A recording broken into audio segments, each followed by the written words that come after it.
आज की कहानी सुनाने से पहले एक बात कहना चाहता हूँ। कुछ कहानियाँ होती हैं जो सिर्फ सुनाने के लिए नहीं होती, उन्हें समझने के लिए दिल भी मजबूत होना चाहिए। ये कहानी भी वैसी है। ये कहानी हमें उस्मान ने भेजी है। वो कहते हैं कि मुझे ये वाक़या आज़ाद कश्मीर के एक गांव के एक आदमी ने सुनाया था। उसका नाम राशिद था और उसकी आंखों में वो खौफ आज भी था जब उसने मुझे ये बात बताई। उस्मान ने बोला, मैं उस वक्त मुज़फ़्फ़राबाद के आसपास एक प्रोजेक्ट पे था और रात को अक्सर चाय के ढाबे पर लोकल लोगों से बातें होती रहती थी। उस रात भी ठंडी हवा चल रही थी, धुंध चारों तरफ थी। तभी राशिद ने धीरे से कहा, भाई साहब, आपने कभी जिन की शादी देखी है? मैं हंस दिया, जिन की शादी? ये भी होती है क्या? वो सिर्फ मुस्कुराया नहीं, बस हल्का सा सर हिलाकर बोला, देखी नहीं मगर सुना है ना, मैंने देखी है। उसकी आवाज़ में एक ऐसा सुकून था जैसे वो खौफ को एक्सेप्ट कर चुका हो। उसने मुझे बताया कि ये बात कुछ साल पुरानी है, जब वो अपने गांव केल के पास एक जगह रहता था। वहाँ पहाड़ी रास्ते हैं जहाँ दिन में भी धुंध और हवा चलती रहती है। उस वक्त राशिद जवान था और गांव के कुछ दोस्त मिलकर शिकार करने निकले थे। वो दिसंबर की रात थी, हवा में बर्फ़ की खुशबू थी। 4 लोग थे, राशिद, उसका दोस्त नदीम और 2 लोग और, अकबर और मुनीर। उन्होंने सोचा कि रात वहाँ रुक जाते हैं, सुबह तक वापस चले जाएंगे। पास ही एक पुरानी खाली हवेली थी जिसे लोग भूत बंगला कहते थे, लेकिन उस जगह के आसपास लोग कभी नहीं रुकते थे। कहते थे कि रात को वहाँ से आवाज़ें आती हैं और कभी कभी मेहंदी और ढोल की गूंज सुनाई देती है।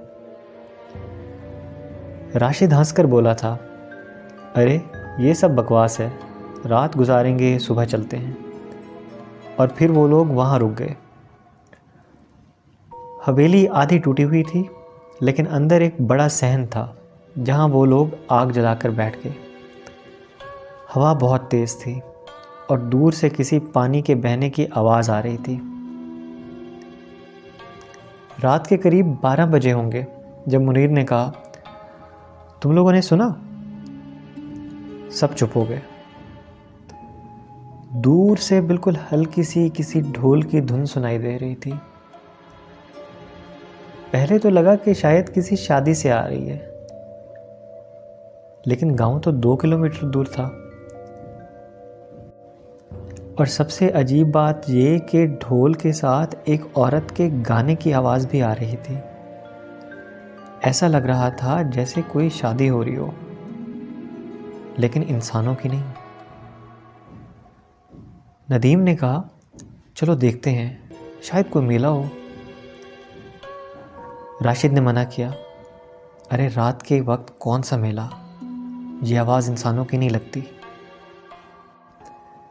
कुछ बहस हुई, लेकिन आखिर में तय ये पाया कि चलो देख लेते हैं, और वो लोग आग बुझाकर उस तरफ चल दिए जहाँ से आवाज़ आ रही थी। रात के अंधेरे में वो रास्ते सिर्फ टॉर्चेस से रोशन हो रहे थे। जैसे जैसे वो आगे बढ़ते आवाज़ तेज़ होती गई, ढोल, तालियां और औरतों की हंसी। फिर उन्होंने देखा एक पुरानी घाटी के बीच, जहां आमतौर पर कोई नहीं जाता था, वहां रोशनियां चमक रही थीं। किसी ने मशल जला रखी थी और उसकी रोशनी में कुछ सफ़ेद कपड़ों में लोग नाच रहे थे। लेकिन वो लोग अजीब थे, उनके पांव ज़मीन को छू नहीं रहे थे। हर एक की हरकत हल्की सी तेज़ और गैर इंसानी थी। और सबसे पीछे एक लंबी सी औरत खड़ी थी जिसके कपड़े लाल थे और उसके चेहरे पर घूंघट था। राशिद जब ये बात मुझे सुना रहा था तो उसकी आवाज़ कांप रही थी। मैंने सोचा कोई तमाशा होगा, लेकिन जैसे ही हम नज़दीक गए, नदीम ने कहा, इनके पैर देखो। उन लोगों के पैर उल्टे थे और जब ढोल की धुन बंद हुई तो एकदम से सबने उनकी तरफ देखा। उस वक्त राशिद के जिस्म से पसीना छूट गया।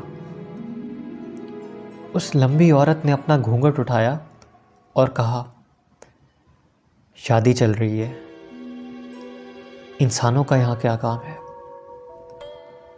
उसकी आवाज़ ऐसी थी जैसे हवा के अंदर कोई बोल रहा हो, हल्की लेकिन साफ। और फिर सब रोशनी एक साथ बुझ गई। राशिद ने बताया कि उसके बाद उन्हें सिर्फ एक तेज चीख सुनाई दी और हर तरफ अंधेरा। वो लोग भागने लगे लेकिन रास्ते अलग अलग हो गए। वो लोग भागने लगे लेकिन रास्ते अलग अलग हो गए। हर किसी ने अलग अलग तरफ दौड़ लगाई। राशिद ने कहा कि उसे याद नहीं कि वो कैसे अपने गांव वापस पहुंचा। जब सुबह आंख खुली वो अपने घर के बाहर पड़ा था। पैरों में छोटे छोटे जलने के निशान थे। पैरों में छोटे छोटे जलने के निशान थे, जैसे किसी ने आग पे चलाया हो। उसके साथ गए तीनों लोगों में से नदीम कभी वापस नहीं आया। उसकी लाश भी कभी नहीं मिली। लोग कहते हैं कि उस दिन वो जंगल के अंदर ही चला गया था और वहाँ उसकी शादी कर दी गई थी जिनों के बीच। राशिद के गांव वाले कहते हैं कि कुछ रातों में जब चांद आधा होता है तो उस जंगल में से आज भी ढोल की आवाज़ आती है। कहा जाता है अगर आप उस जगह जाओ तो हवा में मेहंदी और इत्र की खुशबू होती है, जैसे किसी ने अभी अभी शादी की हो। मैंने राशिद की बात उस रात हंसकर टाल दी थी, लेकिन कुछ दिनों बाद मेरा तजस्सुस मुझे उस जंगल ले गया। हवा सच में ही इत्र की खुशबू से भरी हुई थी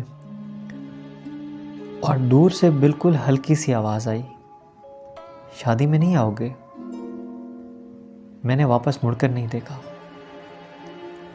आज तक मुझे नहीं पता कि राशिद ने क्या देखा था, लेकिन मैं ये ज़रूर जानता हूँ आज़ाद कश्मीर के उन पहाड़ों में कुछ ऐसी शादियाँ होती हैं जिनमें इंसानों को नहीं बुलाया जाता। आज भी आज़ाद कश्मीर के केल के आसपास अगर आप किसी पुराने जंगल के पास रात गुजारें तो लोग कहते हैं हवा एक अजीब सा सुकून ले आती है, लेकिन उस सुकून के बीच अगर आप ध्यान से सुनो तो ढोल की हल्की सी आवाज़ आ रही होती है। कुछ लोग कहते हैं वो बस हवा और एको का खेल है, और कुछ कहते हैं हर दिसंबर में वहाँ एक शादी होती है, लेकिन मेहमान कभी ज़िंदा वापस नहीं आते। आपका क्या ख्याल है? क्या ये सिर्फ कहानी है या सच में कश्मीर के पहाड़ों में कोई ऐसी दुनिया भी बसती है जहाँ इंसानों को मेहमान बनाकर बुलाया तो जाता है लेकिन वापस नहीं भेजा जाता? अपनी राय कमेंट में ज़रूर दीजिएगा, और अगर इस कहानी ने आपको भी सोचने पर मजबूर कर दिया है तो इस वीडियो को लाइक, सब्सक्राइब और शेयर ज़रूर कीजिएगा। अगर आपके पास भी जिनों की ऐसी कहानी है जिन पर यकीन करना मुश्किल हो जाता है तो डिस्क्रिप्शन में दिए गए ईमेल पर भेज सकते हैं। अगले एपिसोड में हम एक और ऐसी जिन की कहानी के साथ हाजिर होंगे। तब तक अपना ख्याल रखें। अल्लाह हाफ़िज़।